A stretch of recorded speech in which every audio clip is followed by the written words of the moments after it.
अस्सलामुअलैकुम दोस्तों, कैसे हैं आप सब। मैं आप सबको यूट्यूब चैनल इंग्लिश लिटरेचर पर वेलकम कहती हूँ। आज जो टॉपिक हम इस वीडियो में कवर करने जा रहे हैं दैट इज एक्सप्रेसिव रियलिज्म, जो कि लिटरेरी क्रिटिसिज्म के अंदर ये क्या कॉन्सेप्ट है, इसको डिस्कस करना हमने इस लेक्चर के अंदर। First of all, expressive realism name पे फोकस किया जाए तो मीन्स एक्सप्रेस करना। एक्सप्रेस क्या करना? अपने इमोशंस को, अपने फीलिंग्स को एक्सप्रेस करना। ठीक है, तो एक्सप्रेसिव रियलिज्म एक ऐसा कॉन्सेप्ट है जिसमें ऑथर अपनी सब्जेक्टिव अप्रोच यूज़ करता है, यानी ऑथर अपने खुद के पर्सनल एक्सपीरियंस को, अपने इमोशंस को अपनी राइटिंग के अंदर यूज़ करता है। उसका फोकस, उसका एम्फसाइज इंडिविजुअलिटी के ऊपर होता है और जो ऑथर का अपना पर्सपेक्टिव है उसके ऊपर होता है। यानी हम कह सकते हैं कि एक्सप्रेसिव रियलिज्म एक ऐसी अप्रोच है जिसमें बात की जाती है सब्जेक्टिविटी की, जिसमें ऑथर के अपने इमोशंस, ऑथर की अपनी फीलिंग्स इन्वॉल्व होती हैं। अब स्क्रीन पर देखिए जी, expressive realism is a literary theory that asserts the importance of an author's expression of their personal experience and emotion in their writing. It emphasizes the individuality and unique perspective of the author and aims to capture and convey their subjective experience to the reader. ठीक, ये तो first point हो गया। यानी simple बात है, author का perspective देखना, ऑथर की इनर फीलिंग्स और ऑथर के इनर थॉट्स की बात करना, जो कि हम लोग को टेक्स्ट के अंदर नज़र आती है। और फर्दर मोर क्या है जी, जो थ्योरी है ये mid of the 20th century में शुरू हुई थी। बेसिकली ट्रेडिशनल मोड्स क्या चल रहे थे, उनमें ऑब्जेक्टिविटी की बात की जाती थी, उनमें फॉर्मल एलिमेंट्स ऑफ टेक्स्ट की बात की जाती थी, प्लॉट, कैरेक्टर डेवलपमेंट और लैंग्वेज यूजेज, इन सब की बात की जाती थी। लेकिन ऑन कंट्रेरी एक्सप्रेसिव रियलिज्म आई। इस थ्योरी ने क्या किया, इस थ्योरी ने एम्फसाइज किया कि जो टेक्स्ट है ना उसको ऑथर के पर्सपेक्टिव से देखा जाए। टेक्स्ट बेसिकली रिफ्लेक्ट करे ऑथर के इनर थॉट्स को और फीलिंग्स को, और टेक्स्ट जो होती है, जो पोइट्री होती है, जो पोएम होती है, वो सब के सब ऑथर्स के अपने पर्सनल फीलिंग्स और एक्सपीरियंस पर डिपेंड करती है। ठीक है, तो this theory began to take shape in the mid 20th century as a reaction against more traditional modes of literary analysis that focused on the formal elements of text, such as plot, character development, and language usage. Instead, expressive realism seeks to understand the personal meaning and experience conveyed by the text. ठीक है, कि एक text के through जो convey किया जाता है ना, पर्सनल मीनिंग, पर्सनल एक्सपीरियंस, उसको अंडरस्टैंड करना। Emphasising the emotional impact it has on the reader, कि इसका रीडर के ऊपर क्या इम्पैक्ट है, कौन सा, किस तरह से रीडर ने परसीव किया है पोइट्री को। ठीक है, वो इमोशनल इम्पैक्ट हुआ है और कैसे हुआ है, ये सब कुछ देखा जाता है।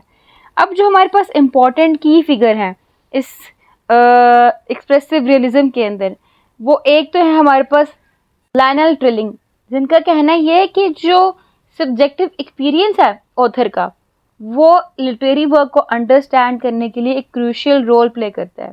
ठीक है, who argued that the subjective experience of the author is a crucial part of understanding a literary work. और ट्रिलिंग ऐसे क्रिटिक थे जिनका सेम यही कॉन्सेप्ट था कि जो लिटरेचर है ना, वो इंडिविजुअल्स के इनर लाइफ्स को एक्सप्रेस करने के लिए एक सोर्स है, इनर लाइफ्स को एक्सप्लोर करने के लिए एक सोर्स है। और इसका यही मानना था कि जो राइटर के पर्सनल एक्सपीरियंस है और इमोशंस हैं, वो बेसिकली लिटरेचर के अंदर उनके वर्क को लेके एक सेंट्रल रोल प्ले करते हैं। क्लियर? तो अगर हम रोमांटिक क्रिटिक्स की बात करें, रोमांटिक मूवमेंट की बात करें, तो उस मूवमेंट में भी यही बात पे एम्फसाइज किया गया था।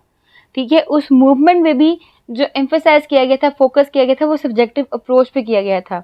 मीन्स हम कह सकते हैं कि जो बिगिनिंग प्रॉपर वे में शुरू हुई है, वो बिगिनिंग हमारे पास रोमांटिक मूवमेंट से ही स्टार्ट हो गई थी एक्सप्रेसिव रियलिज्म की। और वर्ड्सवर्थ जो है, विलियम वर्ड्सवर्थ, वो एक्सप्रेसिव रियलिज्म के आइडिया को बहुत ज़्यादा प्रमोट करते हैं।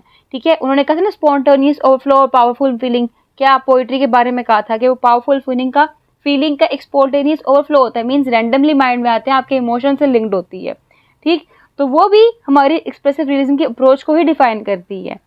और इसके अलावा जो ये एक्सप्रेसिव रियलिज्म है ना, इसके अंदर 3 इंपॉर्टेंट टर्म्स हैं, इमेजिनेशन, जीनियस एंड इमोशंस। जितने भी एक्सप्रेसिव रियलिस्ट हैं, जो राइटर्स हैं, जो इन थ्योरी को अपनी राइटिंग में लेके आते हैं, इमेजिनेशन को, जीनियस को और इमोशंस को, इन तीनों चीज़ों को पैरेलल लेके चलते हैं, साथ साथ लेके चलते हैं। तो हम कह सकते हैं कि बेसिकली एक्सप्रेसिव रियलिज्म क्या है, कि इसमें मेन आइडिया ये है कि the text is reflection of authors inner thoughts and feelings. ठीक है, रीडर का रोल क्या है, is try to understand the authors mind and emotions. ठीक है, जो रीडर का रोल है उसने ऑथर के जो माइंड है, जो उसके इमोशन, उसको अंडरस्टैंड करने की कोशिश करनी है। और इस थ्योरी के अंदर, इस क्रिटिसिज्म के अंदर, पोइट्री जो है वो क्या है, एक एक्सप्रेशन है, एक ओवरफ्लो है, या एक अटरेंस ऑफ फीलिंग है, या प्रोडक्ट ऑफ पोइट्स फीलिंग्स है। ठीक हो गया। अब वर्ड्सवर्थ क्या कहते हैं, a poem is inner made outer. ठीक, ये जो वर्ड्सवर्थ की डेफिनेशन है, a poem is inner made outer, ये बेस्ट डिफाइन करी है एक्सप्रेसिव रियलिज्म को। क्लियर। तो हम लोग जब भी एक टेक्स्ट को ऑथर के पर्सपेक्टिव से देखते हैं कि ऑथर ने किस तरह से अपने मीनिंग्स को लेके, अपने इमोशंस को लेके, अपने फीलिंग्स को लेके उस टेक्स्ट को इंसर्ट किया, उसके मीनिंग्स को प्रोड्यूस किया है, तो वो टेक्स्ट एक्सप्रेसिव रियलिज्म की एग्जाम्पल कहलाती है, यानी टेक्स्ट का और ऑथर का रिलेशनशिप। क्लियर, ये था एक्सप्रेसिव रियलिज्म। तो वीडियो पसंद है, वीडियो को लाइक भी करिएगा, हमारे चैनल को सब्सक्राइब करना मत भूलेगा, दुआ में खास याद रखिएगा। फिर मिलते हैं अगली वीडियो में नेक्स्ट कॉन्सेप्ट के साथ। तब तक के लिए टेक केयर, अल्लाह हाफिज़, स्टे ट्यून विद अस।